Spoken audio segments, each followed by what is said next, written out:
অনেকজন মনে মনে করে ইমাম মেহেদী যে হবে সে তো আল্লাহ ওয়ালা হবে। ভাবেন না কথা বলে না, ইমাম মেহেদী তার মানে সে জন্ম থেকে আল্লাহ ওয়ালা হবে। আল্লাহ রাসূল সাল্লাল্লাহু আলাইহি সাল্লাম হাদিস বর্ণনা করলেন, ইমাম মেহেদী আত্মপ্রকাশের আগের দিন পর্যন্ত কেউ চিনতে পারবে না এটা ইমাম। ইমাম মেহেদী যেদিনে আত্মপ্রকাশ করবেন তার আগের দিন পর্যন্ত কোনো মানুষ জানবে না এটা ইমাম মেহেদী। এক রাত্রির মধ্যে আল্লাহ তার পরিবর্তন ঘটাবে। এক রাত্রিতে আল্লাহ তার পরিবর্তন ঘটিয়ে আত্মপ্রকাশ পাবে ইমাম মেহেদী। আর সেই হবে কমান্ডার, সেই দাজ্জালের সঙ্গে মহাযুদ্ধ করবে এবং উনার দলে যিনি যোগ দিবেন তেনার নাম হচ্ছে হযরতে ঈসা মসীহ। আল্লাহ সিরিয়ার মাটিতে দামেস্কের মসজিদে নামাবেন আসরের নামাজে।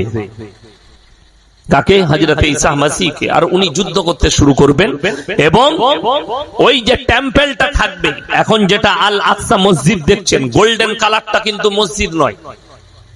অনেকজন গোল্ডেন কালারের গম্বুজ থেকে মনে করছেন ওটাই আল আকসা মসজিদ, ভুল। ওই যেটা গোল্ডেন কালারের দেখছেন ওই জায়গাতেই রাসূল আকরাম সাল্লাল্লাহু আলাইহি সাল্লামের জন্য বোরাক এসেছিল। ওই জায়গাতেই নবীজি চেপে সাত আসমানে গিয়েছিলেন মেরাজের রাত্রিতে। জোরে বলুন সুবহানাল্লাহ। অরিজিনাল মসজিদ হচ্ছে ব্ল্যাক কালারের গম্বুজটা, ওইটা হচ্ছে অরিজিনাল মসজিদ। এই ইসরায়েলের একটা এবং আমেরিকার একটা বড় চাল, পৃথিবীর মুসলমানকে ধোঁকা দিয়ে খালি গোল্ডেন কালারটাকে ছবিটা পোস্ট করছে ফেসবুকে, যেহেতু এটা ভাঙতে সুবিধা হবে।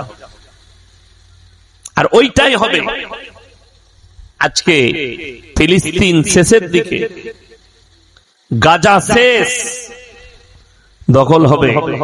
কিয়ামতের আলামত গুলো আরামসে প্রকাশ পাচ্ছে। আপনি তৈরি হন কিসের জন্য? পরকালের জন্য, অন্য কিছু। আমার বক্তব্য এরপরে আমি শুরু করব। আমার বন্ধুগণ, আপনারা বলুন তো 5 ওয়াক্তের নামাজ ফরজ না ফরজ নয়? কথা বলেন জোরে। ফরজ। আপনি গোটা এই হরিপাল থানায় সমীক্ষা করুন, আমি বলে যাচ্ছি 100 জনের মধ্যে 80 জন বেনামাজি বেরোবে। ঠিক বললাম না ভুল বললাম? এর মধ্যে 70% এমন মুসলিম পাবেন যারা ইচ্ছাকৃতভাবে নামাজ কাজা করে। আল্লাহ রাসূল সাল্লাল্লাহু আলাইহি সাল্লাম বললেন, যার নামাজ নেই তার মধ্যে ইসলাম নেই।